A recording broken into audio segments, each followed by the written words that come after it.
মালয়েশিয়ায় গরু ছাগল ও হরিণের খামার করে আলোচনায় MEF নামে একটি বাংলাদেশি প্রতিষ্ঠানের স্বত্বাধিকারী মকবুল হোসেন মুকুল দেশের অভিজ্ঞতাকে কাজে লাগিয়ে মালয়েশিয়ার কুয়ালা সেলেনগার ও ক্লাঙে গড়ে তুলেছেন দুটি খামার। কোরবানি ঈদকে সামনে রেখে এই খামারে আনা হয়েছে বিভিন্ন জাতের 7 শতাধিক গরু। মালয়েশিয়ার সমুদ্র তীরবর্তী শহর কুয়ালা সিলানগড়ের সবুজ শ্যামল শান্ত প্রকৃতির মাঝে গড়ে তোলা হয়েছে এই গরুর খামার। খামারটিতে থাইল্যান্ড, অস্ট্রেলিয়া, ইন্দোনেশিয়া ও মালয়েশিয়ার গরু লালন পালন করে বড় করা হয়। কোরবানির ঈদ উপলক্ষে নেওয়া হচ্ছে বিশেষ যত্ন। আমাদের এখানের গরুগুলো হচ্ছে দেখতে অনেক সুন্দর, এবং আমরা যখন থাইল্যান্ড থেকে কিনি তখন থাইল্যান্ডের ভালো ভালো ব্রিডের গরু, হাইব্রিডের গরু করে নিয়ে আসছি।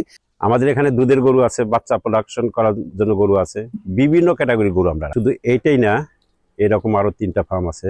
গরু ছাগলের পাশাপাশি দুটি খামারের একটিতে রয়েছে হরিণ। প্রাকৃতিক ঘাস আর স্বাভাবিক খাবার দিয়ে বড় করা হচ্ছে এসব গবাদি পশু। আর দেশের অভিজ্ঞতাকে কাজে লাগিয়ে উপযুক্ত পরিবেশে বিদেশের মাটিতে এ খামারের রক্ষণাবেক্ষণ করছে বাংলাদেশি কর্মীরাই। 3 মাস পর আসে, গরু টিকা দেয় এবং খাদ্য চেক করে, গরুর রক্ত পরীক্ষা করে, পেশাব পরীক্ষা করে, কোন সমস্যা দেখে।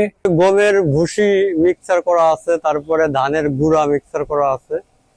এগুলো মিক্সার করে আমাদের ফ্যাক্টরি থেকে এগুলো তৈরি হয়ে আসে। দিনে খাবার দেয় হলো পানি গুঁড়া বসে একবার, 12টা থেকে ঘাস দেয়, আর সকালে যে তাওয়া দেয়, অনেক আছে তাওয়া আছে, তাওয়া দেয়। প্রতি 6 মাসে গবাদি পশুর টিকা ও অন্যান্য সমস্যা পর্যবেক্ষণে আসে মালয়েশিয়া সরকারের নির্ধারিত পশু চিকিৎসক। আর বিদেশের মাটিতে বাংলাদেশিদের আধুনিক পদ্ধতিতে পরিচালিত এই ধরনের খামার প্রশংসা কুড়িয়েছে স্থানীয়দের।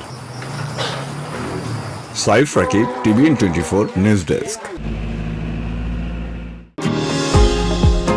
নিউ ইয়র্ক থেকে সম্প্রচারিত TVN 24 টেলিভিশন বিশ্বজুড়ে বাঙালির কণ্ঠস্বর।